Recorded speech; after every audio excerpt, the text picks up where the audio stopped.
Marítima. Guarujá conseguiu emancipação em 1934. O distrito de Vicente de Carvalho é de 1953, com a ocupação de imigrantes nordestinos. O turismo e a atividade portuária estão entre as bases da economia de Guarujá. A cidade e suas histórias. Você está ouvindo a Nova FM. Apoio. Agora em São Vicente, Baruf, Bistrô e Café. Os irresistíveis produtos de Campos do Jordão. Cafezinhos especiais, cappuccinos, chocolates, milkshakes, sucos, vitaminas e combinados de açaí. Baruf, Bistrô e Café. Experimente nosso delicioso hambúrguer artesanal, tapiocas doces e salgadas e lanches diversos. Servimos também almoço a partir de 10,80. Baruf, Bistrô e Café. Rua Expedicionários Vicentinos 34, próximo à Praça do Correio, no centro de São Vicente. Telefone 34669106. Esta é a ZYU 752, Nova FM 87.9. Ou pela internet novafmsv.com.br. Nova FM 87.9. Jornalismo Nova FM. Em 5 segundos, Manhã de Notícias.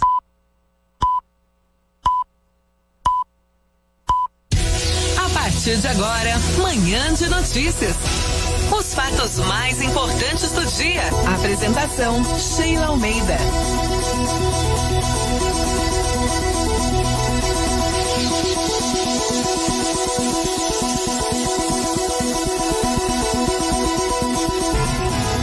Bom dia, hoje é segunda-feira, já estamos praticamente chegando perto, bem pertinho do Natal, a última semana aí praticamente útil deste ano de 2018 e hoje, dia 17 de dezembro, dia do pastor presbiteriano. São 8h01 e esses são os destaques de hoje no Jornal Manhã de Notícias.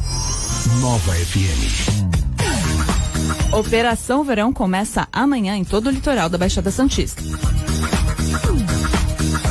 Prefeitura usa capinação elétrica em Santos. Saiba como se proteger da febre amarela.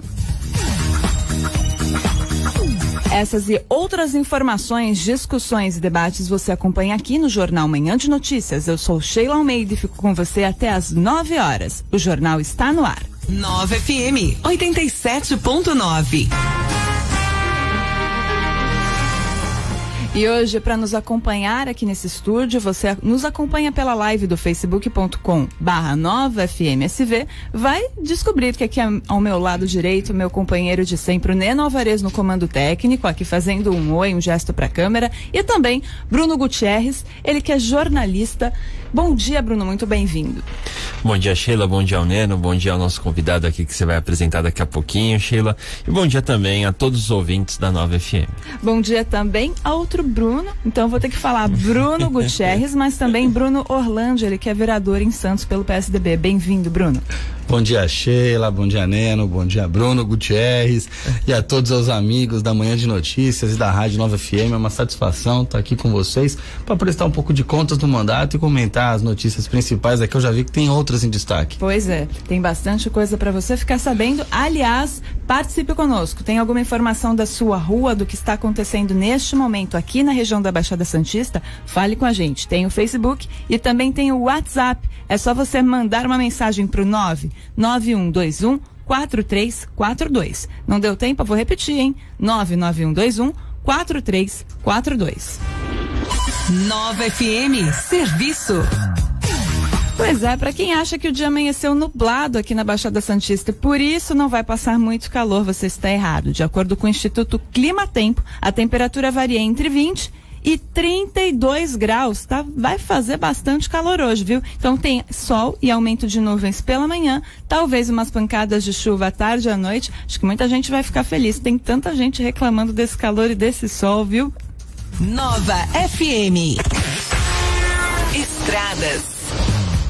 Olha, quem precisa pegar o sistema das rodovias Anchieta Imigrantes tem que sair cedo de casa, viu? Tem bastante lentidão, o tráfego está intenso desde a Baixada Santista, no sentido subida da rodovia dos Imigrantes, e além desse tráfego intenso até a interligação com o Planalto, lá na chegada a São Paulo, o trânsito tá lento mesmo. Não é só trânsito intenso, é lentidão a partir do quilômetro 16. Na rodovia dos Imigrantes, lentidão do 13 ao 10, na subida já chegando a São Paulo, e na descida, no KM 59, aqui na Baixada Santista também tem lentidão por excesso de veículos. Quem não precisa ir tão longe, quem só vai fazer a travessia entre Santos e Guarujá, 20 minutos de espera neste momento do lado de Santos e 25 minutos do lado de Guarujá. Neste momento, 5 embarcações operam nessa travessia. Já na travessia Guarujá-Bertioga, meia hora de fila de cada lado e uma embarcação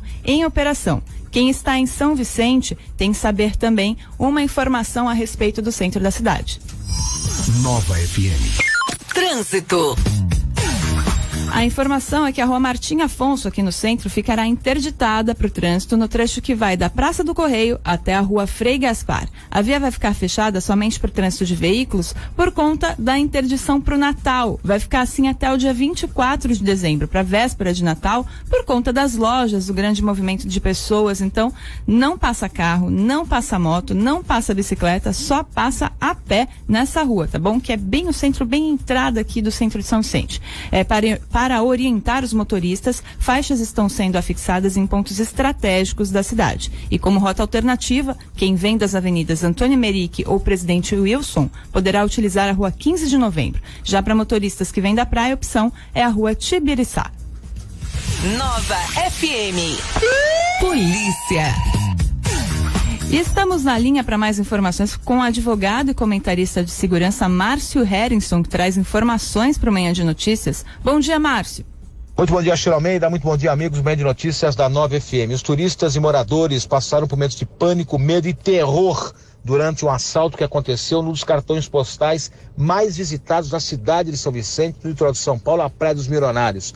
Bandidos armados anunciaram o assalto, tentaram efetuar um assalto ali praticamente na orla de São Vicente, quando policiais militares à paisana perceberam a ação e anunciaram que eram policiais. Diante disso, um dos criminosos, que estava armado com um revólver calibre 32, passou a efetuar tiros contra os policiais. Os policiais revidaram e acabaram alvejando, baleando o criminoso. O criminoso foi socorrido, não resistiu, morreu. E uma das vítimas também alvejada com tiros nas costas. A ocorrência foi apresentada e registrada pelos lados da Delegacia de Polícia de São Vicente, onde o delegado titular do município de São Vicente, delegado Marcos Alexandre Alfino, a investigação, toda a equipe estiveram no local justamente para apurar o que aconteceu. Detalhe: a temporada, Sheila, sequer teve início ainda e os problemas de violência já começam.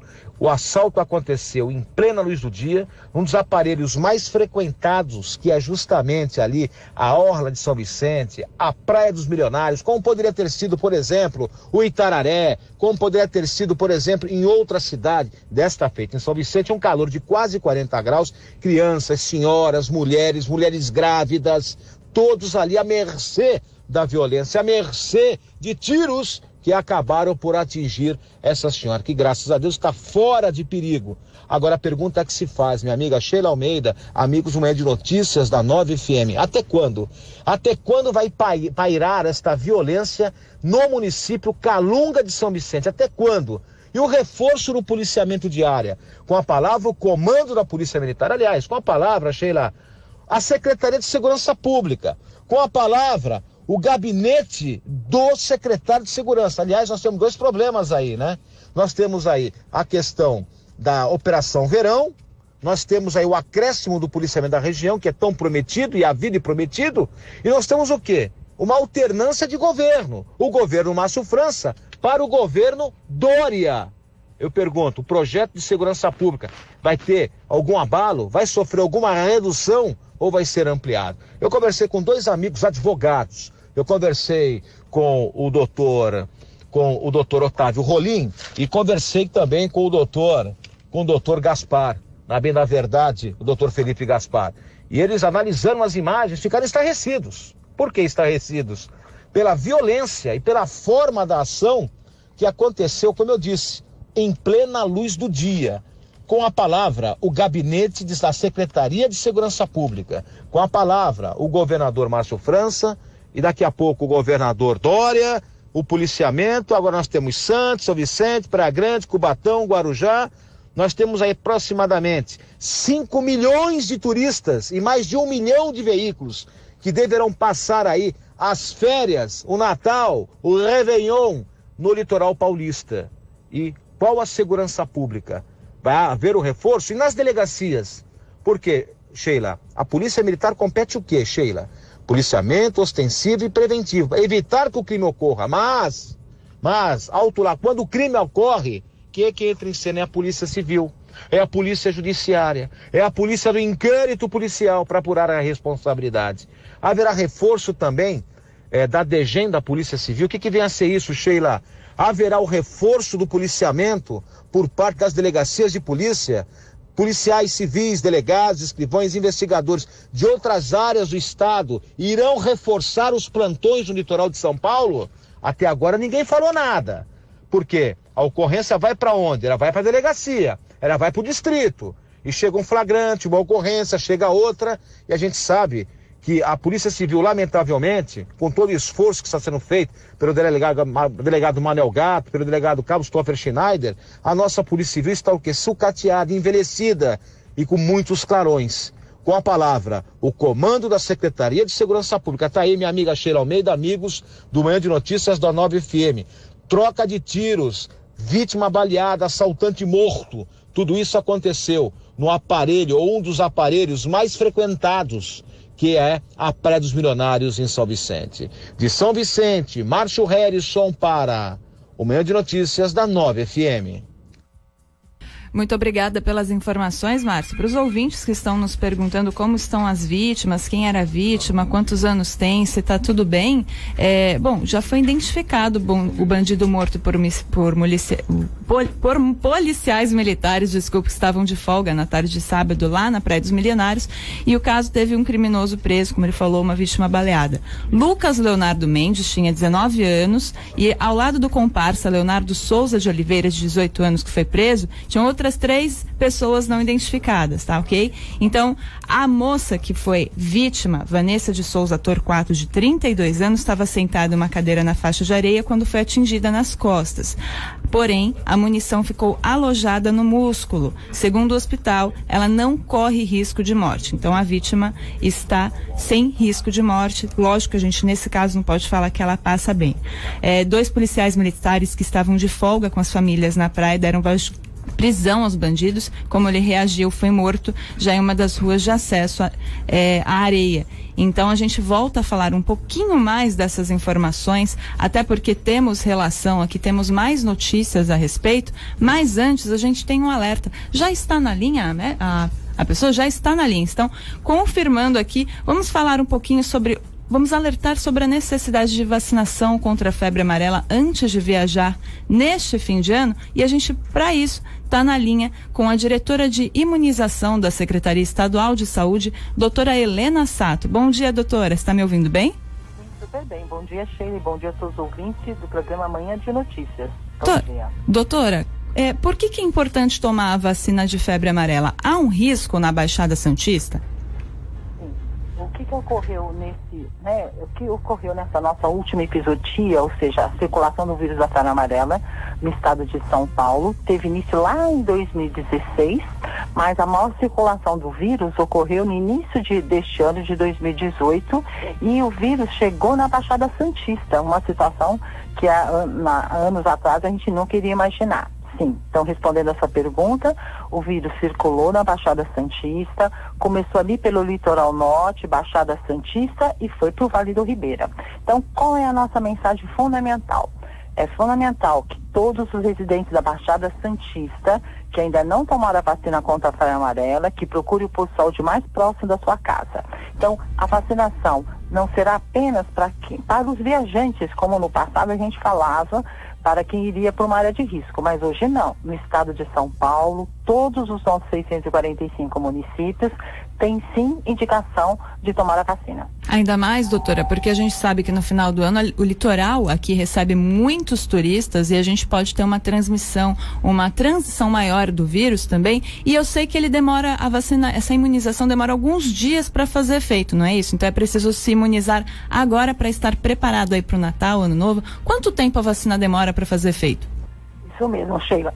A vacina demora cerca de 10 dias, ou seja, as pessoas que estão se programando e que ainda não tomaram a vacina, estão se programando para viajar para o litoral, para a Baixada Santista, é fundamental que sejam vacinados pelo menos 10 dias antes da viagem. Doutora, e uma outra pergunta, como essa vacina, ela é fracionada, é uma vez só, a pessoa precisa tomar uma agora e voltar depois, quem já tomou no ano passado tem que tomar agora?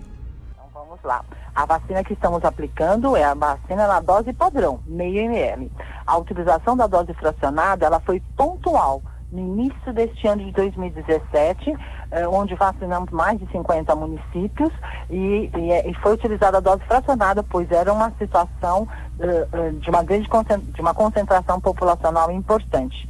Nós não estamos mais utilizando a dose fracionada, todas as pessoas vacinadas no país estão tomando a dose padrão. E mais uma vez, então, reforçando, é fundamental que sejam vacinados pelo menos 10 dias antes da viagem. Perfeito. E doutora, bom, a gente já sabe tem que se vacinar agora, o mais rápido possível, porque só vai começar a fazer efeito daqui a 10 dias, a gente está praticamente pouquinho mais de uma semana do Natal, do período de festas, ninguém quer ter que passar nos pronto-socorros, nas policlínicas, nas unidades de saúde para tomar vacina no momento de festa, de celebração, porque dá trabalho, tem folga, mas enfim, tem que fazer isso já. E eu queria saber como é que está essa cobertura. Todo mundo está tomando vacina aqui na Baixada Santista, no estado de São Paulo?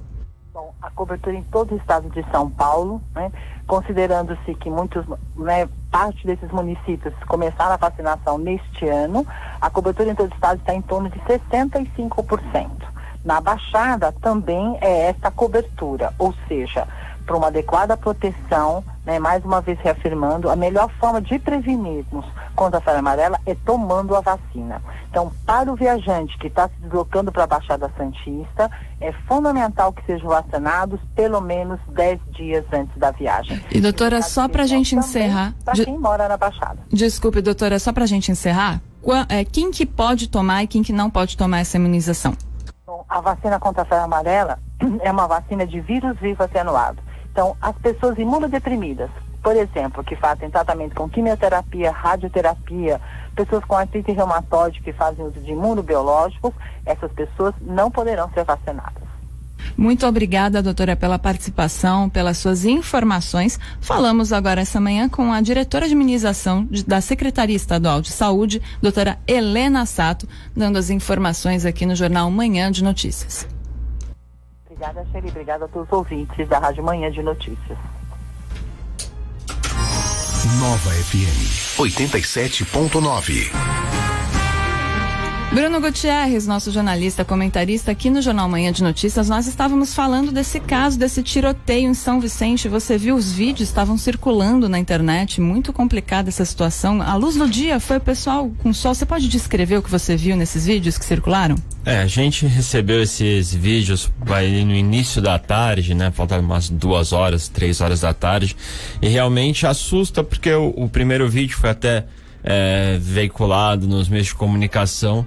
É aquele vídeo que você só ouve os tiros e a correria, então você fica num momento de apreensão porque você não sabe o que está acontecendo ali, até chegar as informações dos policiais a paisana que estavam ali de folga na praia, que conseguiram deter um dos bandidos, parece que tinha um menor junto com ele. E daí os populares teriam segurado o menor que estava tentando cometer o assalto, e esse maior de idade tentou resgatar, digamos assim, esse outro assaltante, né, menor de idade. E nisso ele efetuou os disparos, e esses disparos acabou chamando a atenção dos policiais que estavam de folga na praia. Por isso começou toda essa movimentação. Isso. Mas é chocante, assim, como a sociedade também lidou com isso, porque teve um outro vídeo que circulou pelos WhatsApps, né, da vida, mas não claro que a mídia não divulgou, que era o assaltante no chão, já se esvaindo em sangue, digamos assim, né, muito debilitado, e a população também gritando, deixa morrer, né, não socorre, deixa morrer, é -1. Você vê que o clima, assim, é desesperador, porque é uma vida, apesar da pessoa cometer um crime, tá errado, tem que pagar por esse crime, mas nós não temos pena de morte no Brasil, não querendo defender o bandido, mas também você falar deixa morrer é uma crueldade muito grande. Ou pelo menos é algo a se preocupar. O Bruno Orlando, vereador que está presente aqui no Jornal Manhã de Notícias, ele foi secretário adjunto de segurança no município de Santos. E a gente sabe que em 2019 já há tratativas para que a guarda municipal ande armada. Eu não sei se nesse caso os policiais da Paisana agiram corretamente, também efetuando disparos, ou se isso seria normal, se, por exemplo, se fossem guardas municipais que podem, em algumas cidades da Baixada Santista já estão armados, se espera um mesmo tipo de reação, porque o que me chamou a atenção é que foram disparos na praia, estava lotada a praia e ninguém sabia de onde estavam vindo esses tiros, começaram a correr, o que para mim me parece que torna a situação ainda mais difícil. Bruno Orlando, qual seria a reação comum? Você concorda com o que aconteceu? Tem que agir desse jeito? A população está esperando esse tipo de atuação? Vamos lá, Sheila. Antes de mais nada, é importante a gente destacar a ousadia desses criminosos, assaltando à luz do dia, famílias, enfim, pelo que eu vi, parece até que teve algum tipo de ação na água. Sim. Então, quer dizer, muita ousadia, um tipo de ação como essa na praia. Por outro lado, é importante enaltecer também a ação desses policiais militares que estavam no seu horário de folga, reagiram ao injusto de maneira adequada. A gente percebe que os tiros foram disparados antes pelo criminoso. Esse tiro teve uma vítima, fatalizou uma senhora que hoje está no hospital, enfim, teve a sua dificuldade, graças a Deus está num momento melhor, enfim, está fora de risco de vida, mas está hospitalizada, quer dizer, correu um grande risco. E os policiais que estavam ali conseguiram repelir esse mal injusto, agir em legítima defesa de outrem, ou até no estrito dever do cumprimento legal, haja vista que o policial militar, ainda que de folga, está sempre à disposição do Estado para trabalhar, e evitaram um mal maior. Infelizmente, o criminoso veio a óbito, eu concordo com o Bruno, o Estado não pode ser bárbaro, essa história da população gritar deixa morrer, não pode ser dessa forma. Eu acho que o Estado está aqui para ver o bem comum. Praticou o delito? Prende, leva para o distrito e responde legalmente por isso. É lógico que se for necessário imobilização até com resultado morte, às vezes é necessário para que acabe cessando aquele tipo de delito, enfim, aquele risco ao bem comum, a toda a população. Agora, quando não há necessidade, tem que ser chamado, obviamente, o resgate o quanto antes, para que tenha uma vida salva e que ela, ainda que salva, responda por isso. Agora, há de se enaltecer muito a ação dos policiais, é isso que a população quer, uma cidade segura, um estado seguro, e que a gente possa não precisar mais de ações como essa no futuro. Mas enquanto for necessário, nós temos que agradecer e enaltecer o trabalho dos policiais militares nessa ação. É verdade. Agora, a minha pergunta em relação até à Guarda Municipal, sobre a sua opinião, você acha certo a Guarda Municipal também estar armada? Eles têm o mesmo preparo que a polícia vai ter para utilizar arma de fogo? As guardas municipais vão variar de uma cidade para outra de acordo justamente com o preparo. Aqui na Baixada Santista, a Guarda de Praia Grande faz um excelente trabalho na sua formação. Hoje os guardas municipais já andam armados e algumas guardas começam a se preparar também nesse sentido, como é o caso da Guarda de Santos, que hoje já tem um objetivo comum de armar uma de suas equipes especializadas para que ela possa andar armada na cidade. É, na minha visão, uma consequência natural do serviço. Hoje as guardas municipais cada vez mais atuam em conjunto com a Polícia Militar, com a Polícia Civil, por conta da função. De fato, a arma, quando você tem um operador da segurança, um profissional da área de segurança, ela traz um maior poder de combate, então é importante que eles estejam armados, desde que tenham o devido preparo. É importante que se saiba que a Polícia Militar é uma instituição centenária e ainda existem problemas. Sim. Lógico que sempre estudando, mas ainda existem dificuldades. Com as guardas municipais não vai ser diferente. Por isso que é importante que cada vez mais elas estejam preparadas.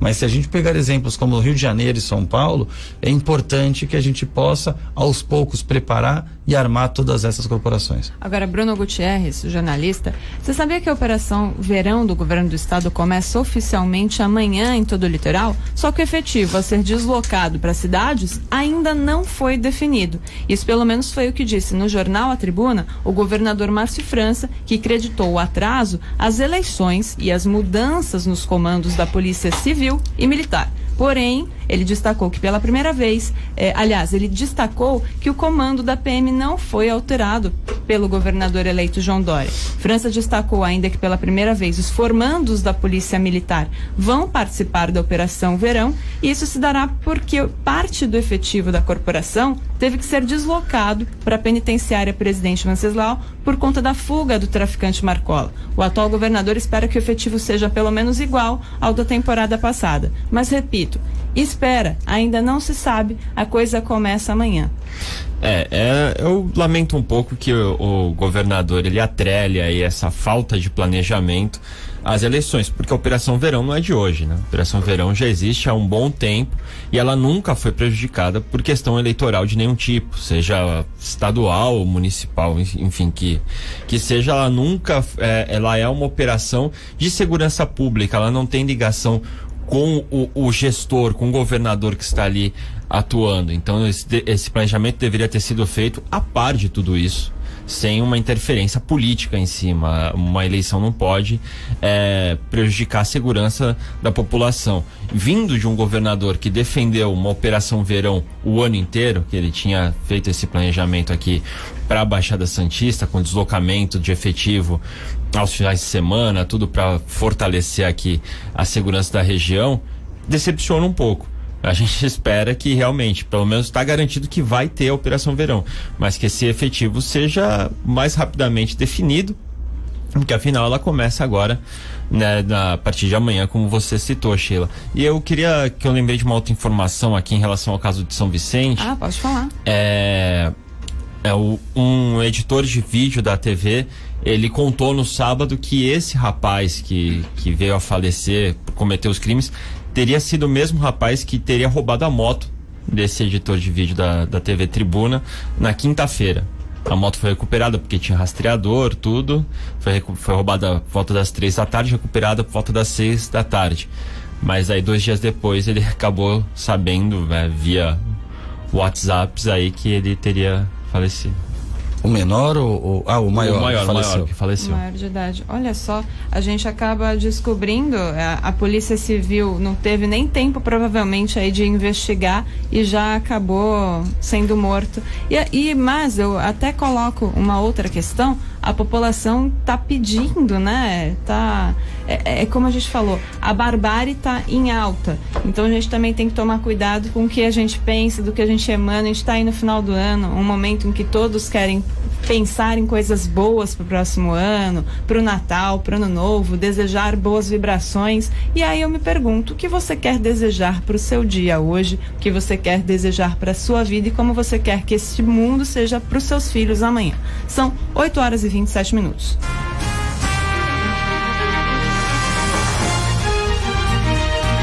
Eu quero mandar um abraço para o Antônio José Lemos Vasques, que está acompanhando a gente aqui. Ele deixou bom dia para todos no estúdio e falou que vai para uma aula, então ele não conseguiria ouvir o programa até o final, o Jornal Manhã de Notícias, mas está comentando aqui, falou, olha que absurdo. Sheila, você viu o tiroteio na orla da Praia dos Milionários? Acabamos de falar sobre isso. Eu não vi, mas vi todas as notícias, vi o vídeo. Ele mandou um abraço também para ti, viu, Bruno Orlandi? Antônio o nome dele. Um abraço, Antônio, obrigado pelo carinho, pelas palavras. Esse programa de fato leva informação construtiva e acompanhar nos deixa mais instruídos e antenados ao dia a dia. Se quiser mandar o seu recado, envie também você pelo facebook.com/9FMSV e o WhatsApp 991214342 991214342. Tem uma notícia diferente aqui. A Prefeitura de Santos começou a utilizar a capinação elétrica na cidade. Pelo jeito, foi uma solução aí diferente para conter o crescimento do mato. Bom, o primeiro lugar que recebeu essa novidade foi o canteiro central da Avenida Afonso Pena, no Boqueirão. Essa tecnologia é nacional e foi desenvolvida por uma empresa de Indaiatuba, no interior de São Paulo. Um choque é dado no mato, atingindo a raiz. Na hora, quem tá vendo fala, ué, mas não vai cortar o mato? Não. Na hora não acontece nada, além do cheiro de queimado. Dias depois, a promessa é que o mato caia e demore cerca de 3 meses para crescer novamente. Estão questionando, será que vai dar certo? Por quê? Enquanto o equipamento era utilizado, uma faixa da Avenida Afonso Pena precisou ser interditada na manhã. Por quê? Isso foi na sexta-feira, viu, gente? Na manhã de sexta-feira, então não tem bloqueio neste momento. Além disso, as pás que emitem os sinais para esse sinal elétrico funcionar e o mato poder receber aí esse choque, esses sinais encontram dificuldades em casos de qualquer obstáculo, como poste, canteiros de calçada. Então pode ser que não fique exatamente certinho com toda a parte ali atingida do mato, né? Então esse equipamento está em fase de testes e foi uma alternativa encontrada pela prefeitura para agilizar a capinação do mato em vias públicas. Isso porque está proibido o uso de produtos químicos como o corta-mato, que era utilizado no passado, sob o risco de prejudicar a saúde dos animais. Bruno Orlando, não sei se você acompanhou a questão, a máquina é enorme, será que vai dar certo? Eu acompanhei sim, Sheila, de fato, a máquina é grande, mas é uma solução em fase de teste para essa grande dificuldade que é a capinação. Parece uma coisa simples, mas é um contrato gigante, ou você dispõe de inúmeros servidores para fazer isso por toda a cidade, e a necessidade, obviamente, é um serviço de zeladoria, a cidade tem que estar bonita, com níveis de saúde e segurança, e tudo isso tem a sua influência em razão do crescimento do mato, então você tem que ter esse custo. E o produto químico que era utilizado foi proibido. Então hoje há uma fiscalização do Ministério Público que proíbe a utilização desse produto. E o que isso significa? Significa que o mato cresce mais rápido e o custo para o município aumenta muito. Então eles estão buscando soluções alternativas para que não seja necessário fazer essa capinação com tanta frequência, ou seja, inibindo o crescimento do mato, para que seja utilizado menos vezes essa capinação. Agora, resta saber se de fato vai funcionar. Vai dar certo, tomara que dê, né? São 8h31, a gente tem que ir pro intervalo, mas voltamos rapidinho, fique com a gente. Estamos apresentando Manhã de Notícias. Você está ouvindo a Nova FM. Apoio. Informação importante. A validade do refil do seu filtro de água é de 6 meses. Depois, é necessária a troca do refil. Senão, você poderá estar tomando uma água sem filtrar, prejudicial à saúde. Pura Água e Ar. Vendas, troca do refil e assistência técnica de filtros de água e bebedouros. Todos os modelos e marcas. Posto autorizado IBBL, Latina e Soft Everest. Beba e respire saúde. Pura Água e Ar. Ligue 3040-2564. 3040-2564 ou acesse www.puraaguaiar.com.br. São Vicente Central Offices. A melhor opção de edifício corporativo para quem procura um conjunto comercial para alugar no centro de São Vicente. Conjuntos comerciais de 46 a 631 metros quadrados. 2 elevadores, acessibilidade completa e monitoramento 24 horas na Rua João Ramalho, 803. Central de Informações e Locações, telefones 3568-5447 ou 97414-1071. 97414-1071. Venha conhecer a nova unidade do Jean Piaget Kids. Do maternal até o médio, períodos manhã e tarde. Jean Piaget Kids em São Vicente. Projetos de educação financeira, semana anti-bullying, cantina com alimentação saudável, balé, capoeira, teatro, inglês a partir do maternal. Jean Piaget Kids São Vicente. Praia do Itararé, a grande travessia da pessoinha mais importante da sua vida. Jean Piaget Kids São Vicente. Praia do Itararé. ZYU 752, Nova FM 87.9. Estamos apresentando Manhã de Notícias.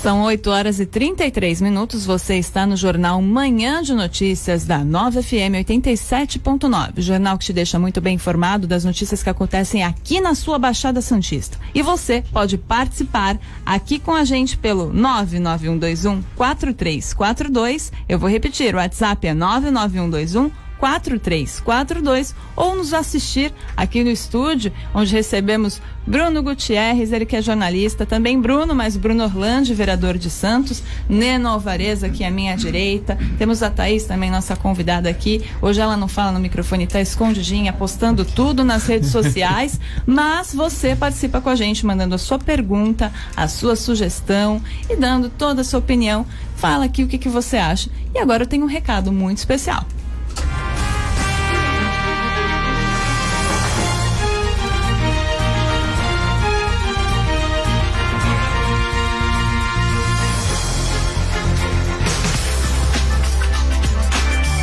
Passe momentos agradáveis com a família em Campos do Jordão. Hotel Plátanos, local de exuberante natureza. Delicioso buffet de café da manhã.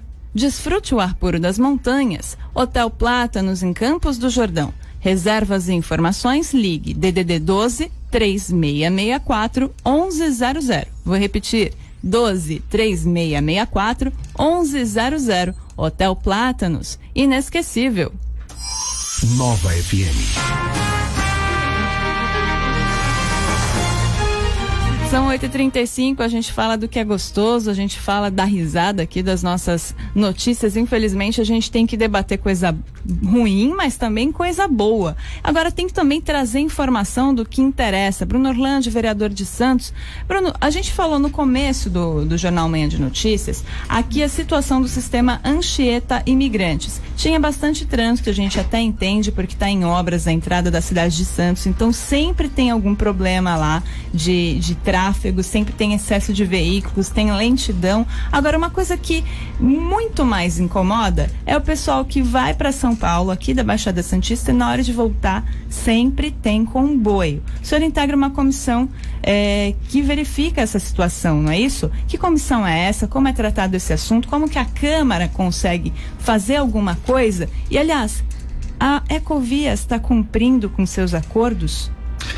Vamos lá, Sheila, que esse assunto é importante para a cidade, a gente discute inúmeras vezes isso na Câmara Municipal. Eu fiz a propositura de uma comissão especial de vereadores para discutir o sistema Anchieta Imigrantes e, infelizmente, as notícias que a gente tem não são boas. O que a gente gostaria de ouvir aqui é que a Anchieta Imigrantes sempre tem uma boa fluidez do trânsito, ou que sempre tem segurança, sempre tem tranquilidade, mas o que a gente escuta de fato é o inverso, que nós temos operação comboio, que nós temos operação 2x8, que o tráfego está pesado, que o tráfego está parado, que toda terça-feira a Anchieta para reforma, e eu não sei que tanta reforma é essa, mas a grande verdade é que a gente conseguiu um avanço. Nós tivemos uma discussão, foram inúmeras audiências públicas com a presença da Ecovias e da Artesp, do representante de ambas a empresa e a concessionária e a agência, né, a reguladora, a Artesp Transporte.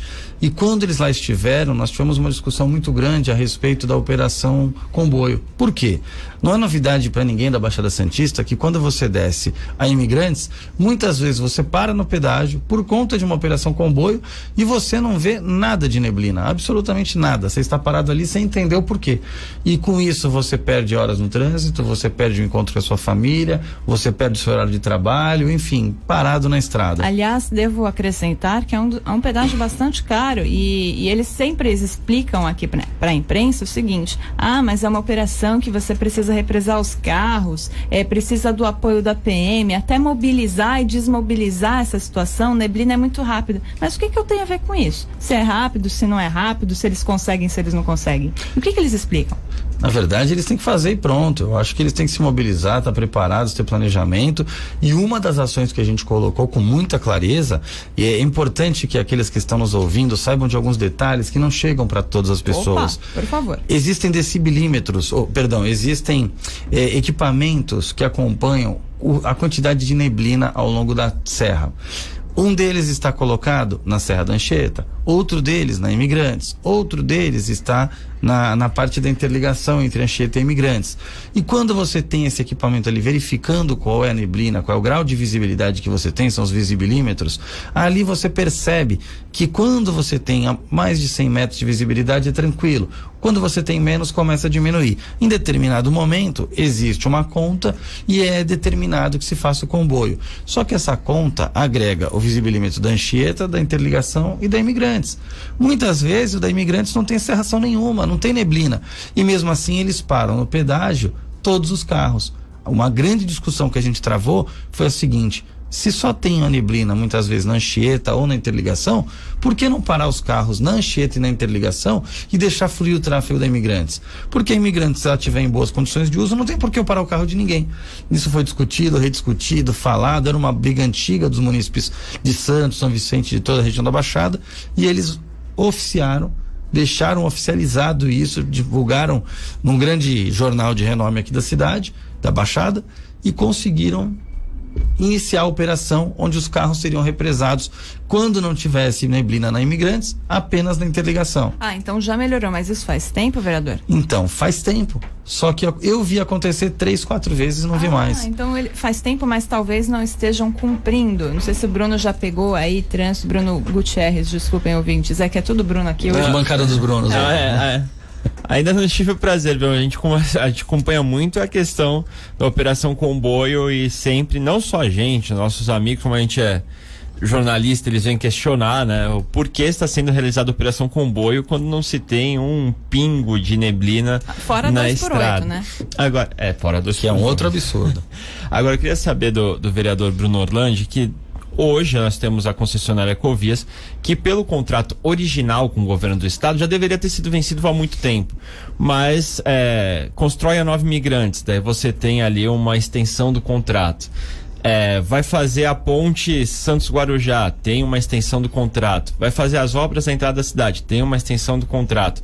Agora a Codesp fala em fazer ali um viaduto até para escoar o trânsito do porto, para caso aconteça o que aconteceu, por exemplo, num incêndio da Ultracargo, o porto não fique paralisado, não tenha suas atividades paralisadas por causa da entrada e saída de caminhões. E a Ecovias demonstrou interesse, e caso a Ecovias demonstre interesse, ela quer que seja de novo estendido o contrato para ser construído esse viaduto. Como você vê essas sequenciais, assim, extensões de contrato por parte da Ecovias, que é uma coisa que prejudica a concorrência, né, por uma estrada que é tão disputada, né, que liga aqui a Baixada Santista, o principal porto do Brasil, com a capital e com o resto do país.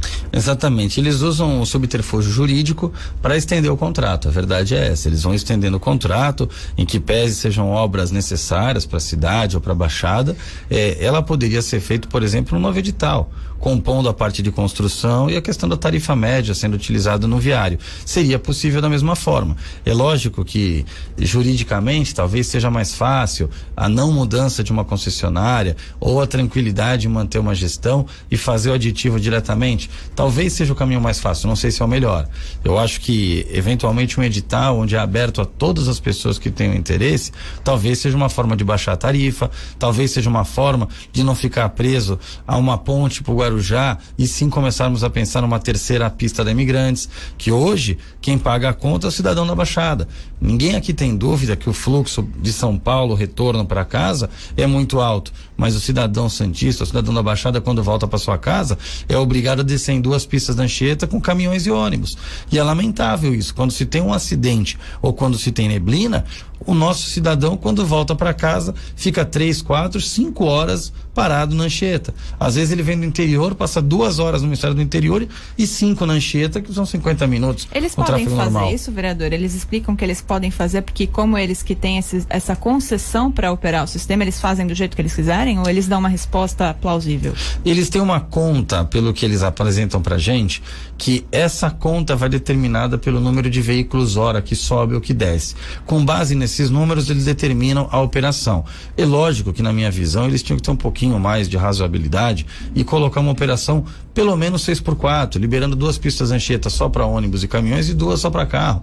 Não é o ideal, mas já melhoraria o fluxo. A gente teria uma condição. Agora, os números que eles apresentam não permitem esse tipo de situação. Agora, pra gente que é da Baixada, a gente fica em segundo plano. O cidadão santista parece que é diferente, parece que está abaixo do cidadão da capital. ou do interior, o que é um absurdo. Acho que todos somos iguais, não podemos passar essa situação. O Josildo Nogueira Clementino participa aqui com a gente no facebook.com/9FMSV e fala o seguinte: infelizmente quem manda na Baixada é Ecovias, eles fazem isso somente visando a arrecadação. O Mauro Sérgio, que também está com a gente, fala o seguinte: o povo está cansado de sofrer com tanta violência, os gritos de deixa o vagabundo morrer refletem isso. Parabéns à gloriosa Polícia Militar do Estado de São Paulo e aos policiais que colocaram a vida em risco, mesmo estando de folga. Isso em relação ao comentário, a notícia do bloco anterior, antes da gente ir para o nosso intervalo, que falamos aí do caso do tiroteio na praia em São Vicente. Mande seu bom dia você também. Paulo Eduardo Costa mandou um bom dia aqui pra gente. Então, Bruno Gutierrez, você ia continuar? Eu te interrompi. Não, eu ia fazer uma pergunta pro vereador, até porque esse assunto foi discutido pela comissão em relação ao pessoal do fretado reclama muito que não pode utilizar a imigrantes novos, por exemplo, para descer de fretado. Ecovias alega ali a questão dos freios, né? Que o ônibus não conseguiria, o freio do ônibus não suportaria a descida da imigrantes nova. Como ficou esse debate, vereador? Vamos lá, a gente foi ofertado por eles que nós participássemos juntos dos testes, nós nos oferecemos, mas quando veio a resposta disseram que os testes já haviam sido realizados, tá? Esses últimos testes. E infelizmente, eles mandaram um relatório pra gente onde via uma análise de legislação, que não foi o que a gente pediu, uma análise de estudos pontuais, que também não foi o que a gente pediu, e uma análise no computador, que também não foi o que a gente pediu. O que a gente queria eram testes objetivos que verificassem a frota, a média de idade das frotas de ônibus, tanto particular quanto privada, que fosse verificado o teste de frenagem com as novas tecnologias, que esse tipo de circunstância fosse colocado em prática, e não simples testes de computador que nós também não pudéramos acompanhar. Então, foi feito o convite, mas depois falaram uma data maior de resposta deles, que já tinham sido feitos, e mandaram esse relatório que, na minha modesta opinião, não reflete em nada aquilo que a gente pediu. Agora, também em relação a isso, eu sei que o senhor participou na última semana da audiência da criação de uma comissão especial de vereadores para tratar sobre as travessias litorâneas da Dersa, travessia de Balsas. Também foi criada uma frente parlamentar a respeito desse assunto para tentar fazer com que, pelo menos, a questão do embarque prioritário, que é o que está mexendo com o trânsito também, mas lá na ponta da praia, seja alterado para que o Estado determine, e não a Dersa ou a CT Santos, determine o que tem que ser feito, quem vai ter prioridade, como vai ser essa fila, como vai funcionar o trânsito, quem que vai ter a responsabilidade do bolsão, então, para receber os carros. Então, tudo isso foi discutido nessa audiência pública. E a Dersa ficou de passar as informações para os senhores e, inclusive, Sadal Nakai, que preside, vereador de Santos, que preside essa comissão especial de vereadores recém-criada, ele informou, ele fechou essa audiência, informando que tudo que não foi bem esclarecido naquela audiência, que está disponível nas redes sociais da Câmara, ia ser enviado para a Câmara como resposta por parte da Dersa. Quando eu fui conversar com o diretor de operações da Dersa na mesma manhã, aliás, na mesma tarde, ele falou o seguinte: eu acho que foi tudo esclarecido, não ficou nada para enviar, não. E foi enviado, você tem informação, Bruno Orlando, de alguma novidade a respeito disso? Qual é a sua avaliação dessa mudança no trânsito de Santos para alterar a entrada de embarque prioritário para Balsa de Santos para Guarujá? Vamos lá, Sheila, eu vejo com muita preocupação essa mudança. Nós já sabemos há muito tempo que as balsas, hoje o sistema de travessia, não comporta a demanda que existe. Não sei se a gestão, nós não temos tanto acesso por não se tratar de um equipamento municipal, um equipamento estadual, não sabemos se o número de balsas, se a forma como é colocado, mas a verdade é que não atende à necessidade da população. Existem filas quilométricas, pessoas ficam paradas lá 20 minutos, 1 hora, 1h30, 2, principalmente na época de temporada. Então, esse tipo de problema é corriqueiro para quem vive na cidade de Santos e utiliza esse sistema. Essa mudança da CT me traz algumas preocupações, porque a população que mora na ponta da praia, ainda que não viva a travessia de Balsas, começou a ter isso como um problema para o seu dia a dia, porque as filas ficaram enormes nas ruas paralelas para onde está desviado o trânsito hoje, e por conta disso eles não conseguem chegar às suas casas. Isso é uma grande dificuldade.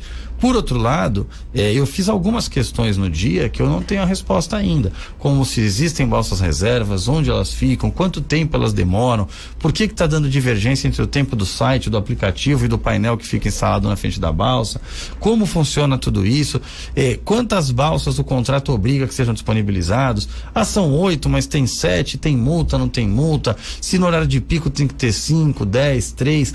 Hoje nós não temos essa clareza e eu questionei isso tudo no dia e espero, inclusive aqueles que tenham curiosidade, tá no meu Instagram, @BrunoGalottiOrlandi, vejam lá, tem um vídeo completo de todos os questionamentos e eu espero que isso tudo seja respondido e de forma mais rápida possível venha equacionar esse tipo de dificuldade, porque antes nós tínhamos um problema de travessia, agora a gente está com um problema de mobilidade no viário.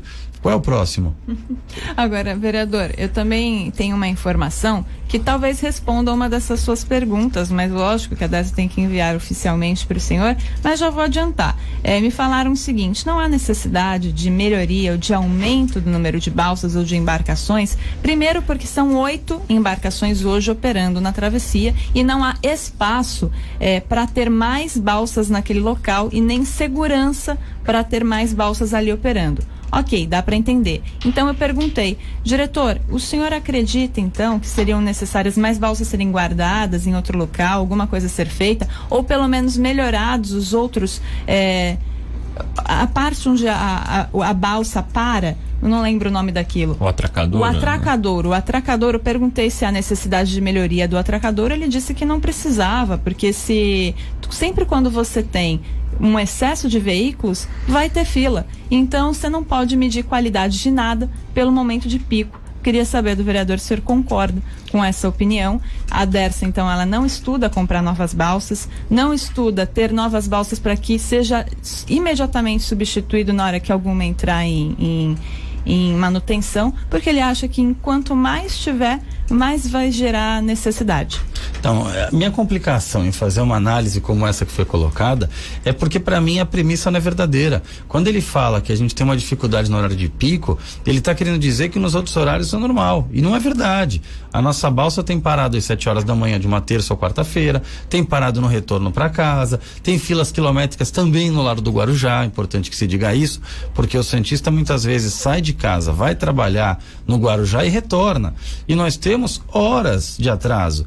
A Sheila conseguiu entrar aqui? São 8 horas e 50 minutos e a gente tem meia hora de espera de cada lado, tanto em Santos quanto em Guarujá. Seriam 8 balsas em operação, neste momento há 5. Então, é exatamente essa a minha dificuldade. Por que é que nós temos um contrato que determina a utilização de 8 balsas e às 10 para as 9 da manhã, que já não é um horário de pico, tem somente 5 funcionando e com 30 minutos de espera? É desrespeito. Eu perguntei isso também na última audiência e o diretor de operações da DERSA explicou que 9 da manhã ainda é horário de pico. Então, horário de pico tem que ter capacidade máxima, eu não posso ver de outra maneira. Eu diria que, assim, 8 balsas a gente tem na teoria, porque geralmente quase metade delas estão em reforma, em manutenção, nunca estão às 8 operando. Será raro o momento que a gente vai ver 8 balsas em funcionamento na travessia Santos-Guarujá. E se me permite, Bruno, acho que pegando um gancho no que você está dizendo, tudo bem. Se não temos 8 em funcionamento, se elas são 8 no total, o que está escrito no contrato? Eu acho que nós temos que ter clareza com esse tipo de circunstância. São 8 em funcionamento? Não, são 4 em funcionamento com 4 em reserva? Olha, não funciona mais, rasga-se e faça um outro. Vamos buscar outros parceiros, vamos agir de outra maneira. O que não dá é para falar que são 8, ninguém tem acesso ao contrato, ninguém sabe como isso funciona e no final das contas a gente fica aqui especulando, olha, tem que funcionar 8? Não tem, mas ele é até 8 e tem tantas quebradas. No dia da audiência ele falou que tinham 7 funcionando e uma reserva. Hoje a gente já vê que no site são 5. Quantas será que de fato estão funcionando? 8 horas e 52 minutos. O nosso ouvinte e o nosso internauta estão participando. Aqui está um seguinte comentário. Governantes públicos, em sua maioria, são omissos e, ao invés de cobrarem estrutura e qualidade nos serviços coletivos, eles congestionam o trânsito e criam corredores de ônibus, beneficiando somente empresários e nunca a população ou os usuários. Eu tenho total certeza de que se o transporte público fosse de qualidade, não se gastaria tanto com IPVA, seguro, combustível e melhorias no tráfego. Muito obrigada pela sua participação. Se você quiser fazer o seu comentário, deixe a sua pergunta no facebook.com/9fmsv ou no WhatsApp. O número, anote aí, 99121-4342. 99121-4342. Vereador, eu vejo bastante corredor de ônibus sendo colocado em Santos também. Eu não sei se exatamente esses corredores, eles vão ajudar ou não a cidade, porque a gente percebe um aumento, uma melhoria aí no tráfego dos ônibus, só que esses corredores são tão largos que em várias das vias onde foram implantados, eram 3 faixas que sobravam para os veículos e ficaram 2 ou 1, e aí atrapalhando o restante dos motoristas. Acredito que é isso que o Josildo esteja reclamando aqui no nosso Facebook. Tem sido cobrado, tem sido questionado. Aliás, até alguns meses atrás, sequer faixas tinham pintadas, né? Agora já tem, criando os corredores. É isso aí, foi uma dificuldade muito grande e uma cobrança enorme que nós fizemos a respeito da pintura da sinalização de solo que estava faltando e estava deficitária em Santos, sim. Parece que agora começaram a sinalizar e a pintar de novo essas faixas. Essa questão do corredor de ônibus, eu entendo a necessidade, é mais do que falado que o número de carros tem crescido absurdamente na cidade de Santos, na Baixada Santista. Algumas pessoas chegam a falar que a gente tem mais carros do que pessoas em Santos, o que não é verdade, mas enfim, a gente sabe essa força de expressão. Agora, eu não sei se o caminho do planejamento é o melhor hoje que está sendo adotado. É lógico que eu vou dar aqui uma ideia, mas tem que ser estudada, tem que ser trabalhada, mas será que é melhor a gente pensar em corredor, ou de repente seria melhor a gente fechar a parte de alguns canais, não a parte da frente, em frente à praia, que é tombado, que é bonito, mas será que mais para dentro, de repente, mudando, fechando alguns e fazendo estacionamento e deixando os canais mais livres? Porque os corredores que existem hoje, por exemplo, é na Ana Costa. A Ana Costa é uma via paralela ao canal 2, ao canal 3. Será que se a gente conseguisse estacionar o carro em outro local, a gente não teria condição de ter mais espaço para fluidez? Tem que ser estudado, tem que ser discutido com a CET, não sei se é o melhor caminho. Agora, de fato, os corredores de ônibus estão começando a ficar excessivos e podem trazer dificuldade em breve. A Estela do Gonzaga fala o seguinte pelo WhatsApp: vereador Bruno, o senhor acredita que o novo governador do estado de São Paulo, que assumirá o cargo no mês que vem, vai dar jeito nesse caos da travessia entre Santos e Guarujá? Até agora só promessa. Será que sai ponte? Ele quer privatizar, né? Ele quer privatizar, verdade.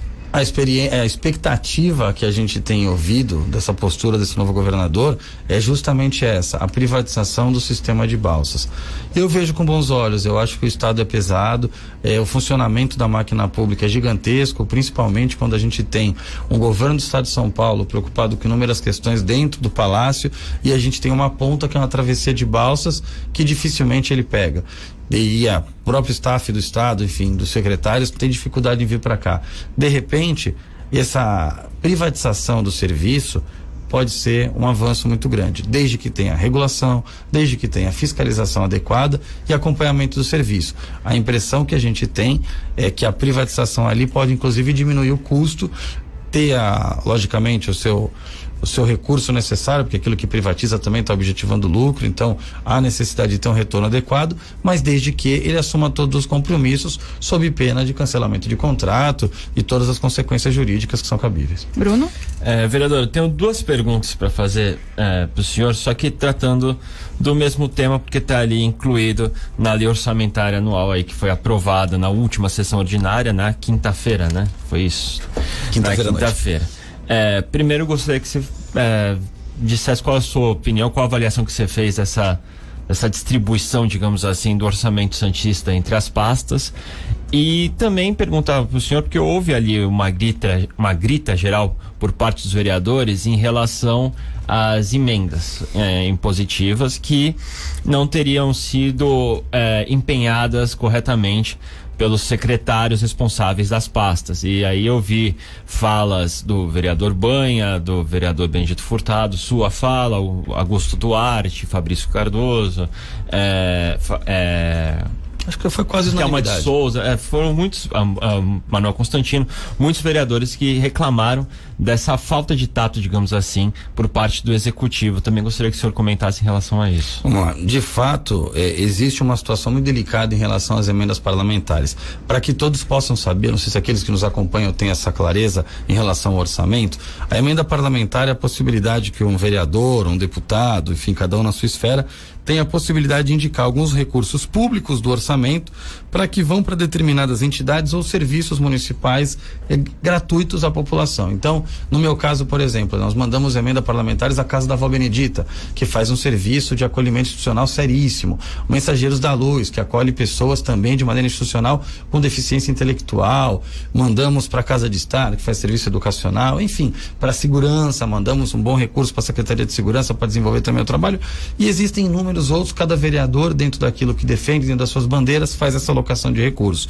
E a emenda impositiva é uma obrigação do município, uma obrigação que o gestor municipal tem de colocar o recurso em uso. Ele não pode fazer escolha disso ou discricionariedade. Ele tem que cumprir aquilo que foi votado e que virou lei. Nesse caso, nós tivemos muita dificuldade ao longo desse primeiro ano para que esses recursos fossem alocados da maneira correta. Eu vou explicar o porquê.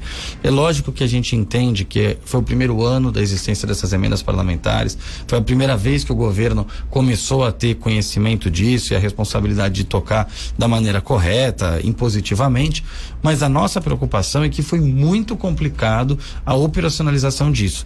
Nós tivemos muitos secretários que estavam naquela última sessão, até na sessão extraordinária posterior ao orçamento, ainda votando força de termo de fomento para passar recurso para essas entidades, que estavam com recurso garantido numa lei orçamentária. Então a gente teve muita dificuldade no diálogo com o Executivo para que essas medidas fossem implementadas.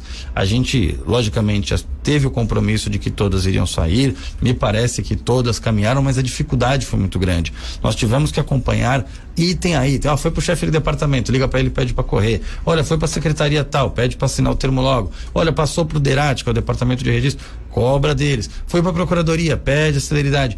Isso tudo para que o recurso chegasse na ponta. Não dá para fazer gestão assim. O processo tem que andar de maneira rápida, séria, para que a ponta receba o recurso quanto antes. Então essa foi a grita dos vereadores, que quando existe emenda parlamentar ao orçamento, que ela seja agilizada, porque as pessoas que precisam desse recurso têm necessidade. Nós não estamos falando aqui de questões fáceis, de facilitação na sociedade. Nós estamos falando de temas ácidos. Nós estamos falando de uma criança abandonada, nós estamos falando de assuntos pontuais, pessoas com deficiência intelectual que não com condição para se alimentar sozinhas. O vereador, teve redução aí nos valores em relação à saúde, educação? Como é que foi definido esse orçamento?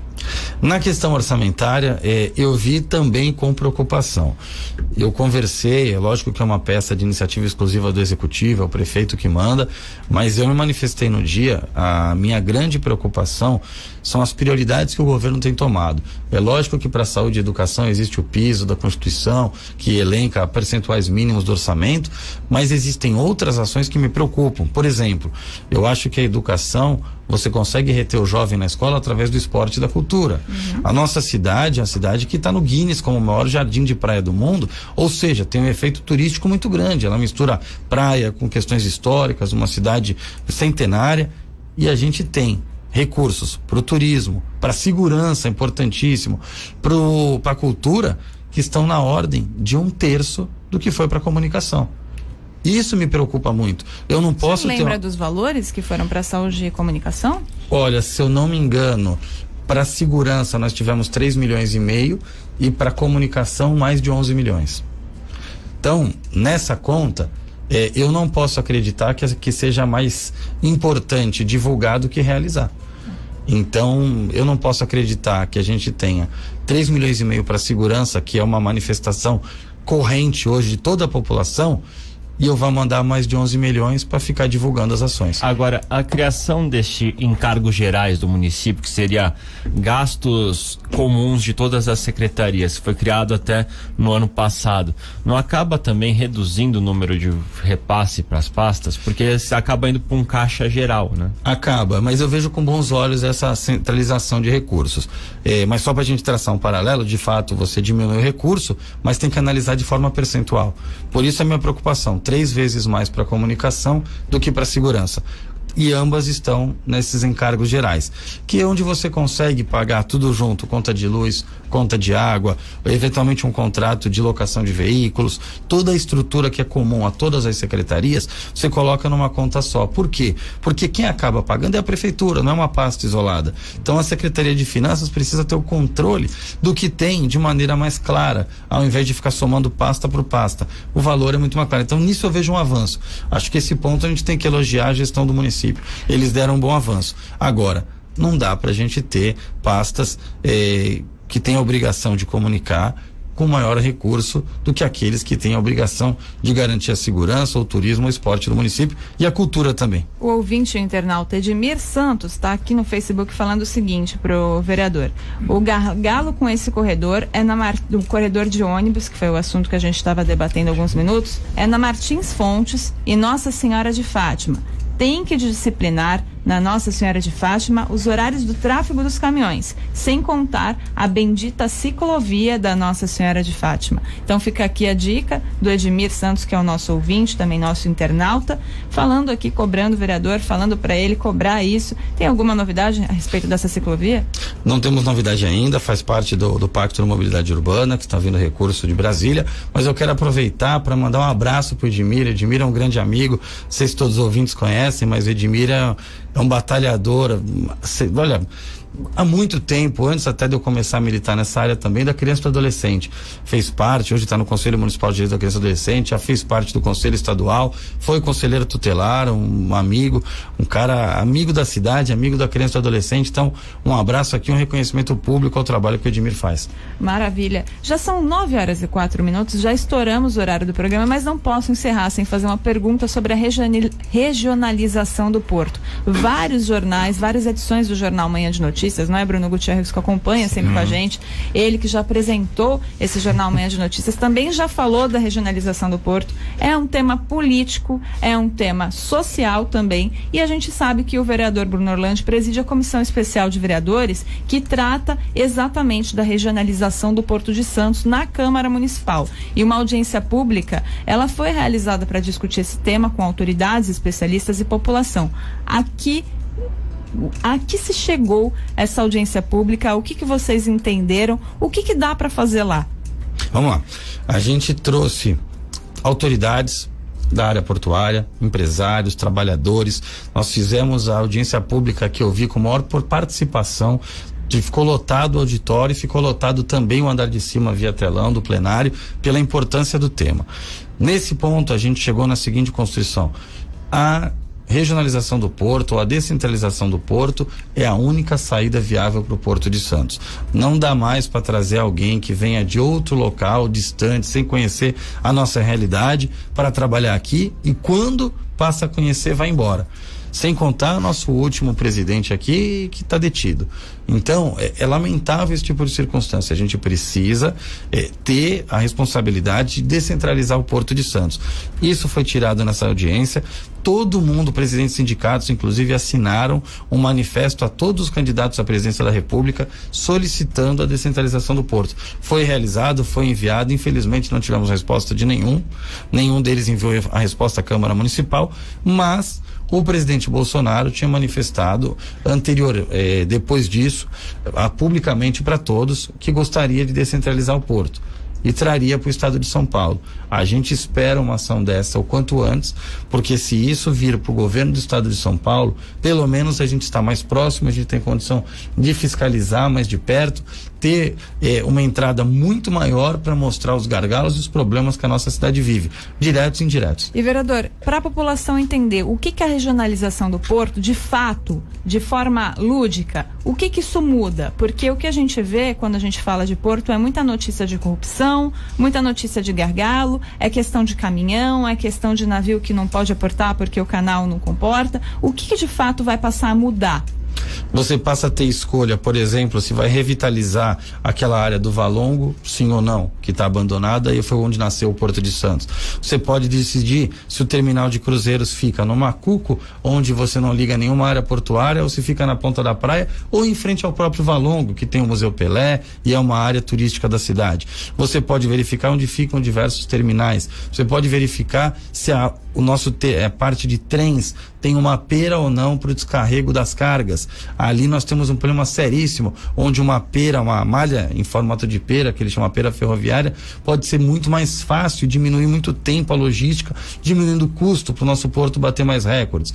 Indiretamente, a gente tem a questão da entrada da cidade. Inúmeros caminhões param, principalmente na época da safra. Você tem recursos que você pode investir em novas entradas, você pode fazer reformas, até uma simples ação para aqueles que pegam a barca para Vicente de Carvalho. Hoje, quando está alta a maré, ele não consegue parar no mercado municipal, ele tem que parar bem no Porto de Santos ali. Eu fiz a caminhada, eu me senti obrigado a ir até lá para verificar. Quem é cadeirante tem que passar por cima da linha do trem, ou seja, não consegue sequer descer da estação ali, não tem acessibilidade nenhuma. Aonde está descendo a escada, tem uma parte quebrada porque o degrau é curto, ou seja, quebraram de propósito para não cair. A manutenção é péssima, o local é imundo e você ainda passa por uma colmeia de abelhas. Quer dizer, até nisso o município pode resolver.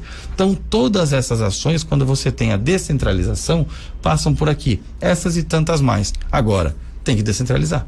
De uma forma mais simples, assim, qualquer coisa que você tem que fazer no Porto de Santos, hoje você tem que perguntar para Brasília. Exatamente. E a burocracia atrapalha o desenvolvimento do Porto de Santos. Eu conversei no encerramento, na solenidade de encerramento do Santos Export Brasil, na última semana, com o Frederico Bussinger, ele que é consultor portuário. E ele falou uma frase que serve, assim, acho que todos os empresários portuários devem ter na cabeça, que é: o olho do dono engorda o gado. Então, assim, o porto não está em Brasília. Quem sabe as necessidades, as demandas do porto é quem está aqui. E se você não tem uma decisão que parta daqui, você ter o caráter decisório vindo da região, você acaba não tendo força, você acaba sempre travando ali na união. A questão por exemplo, da cessão onerosa do porto, que é uma luta até do deputado Papo durante muito tempo, é uma briga para que parte dos recursos fiquem aqui e não vá para o caixa do Tesouro, que daí vai ser alocado em outro lugar que não no Porto de Santos. Isso tudo atrapalha muito o desenvolvimento portuário. Então é essa luta que acho que toda a região tem pela regionalização do Porto de Santos. E outro fator importante é dar novamente ali um poder ao Conselho de Autoridade Portuária. Importantíssimo. Se você vê, por exemplo, essas visitas que o Santos Export faz a outros portos do mundo, se acompanhar as entrevistas, quem fala sobre os portos são os representantes da autoridade portuária local, não é o governo central. Os melhores portos do mundo, né, são municipais. A gente tem Rotterdam, Antuérpia, enfim, todos os exemplos tem, a gente só precisa pôr em prática. Afinal de contas, se o porto é nosso, por que a gente não decide nada? Perfeito, são 9h10, já estouramos o tempo do Jornal Manhã de Notícias, porque a discussão tá boa e o pessoal tá participando. Aliás, a gente tem que deixar o nosso bom dia, o nosso beijo, nosso muito obrigado pro Josildo Nogueira Clementino, que fez perguntas aqui, viu? Vereador Bruno Orlando, se depois quiser responder aqui no facebook.com/9FMSV, pode responder pessoalmente aqui, comentando pro nosso ouvinte Josildo. Também o Edmir Santos, a Margarete Rose, o Paulo Eduardo Costa, o Edson Viana, Vespasiano Rocha, o Mauro Sérgio, Antônio José Lemos Vasques, muitos ouvintes aqui acompanhando. Um abraço a todos, muito obrigada pela audiência. Bruno Orlando, vereador, muito obrigado também pela presença aqui e discussão desses temas aqui da Baixada Santista. Sheila, obrigado pelo carinho, parabéns pelo programa, obrigado Bruno, Neno, enfim, Thaís, Pedro que está ali atrás que ninguém está vendo. É muito importante a participação de todos para a construção não só de um mandato, mas enfim, de uma cidade melhor. Então eu agradeço a oportunidade de estar aqui, de prestar contas, e fico à disposição de toda a bancada do programa e dos ouvintes da mesma forma. Bruno Gutierrez, também muito obrigada pela sua presença e os comentários sempre inteligentes nas nossas notícias do dia.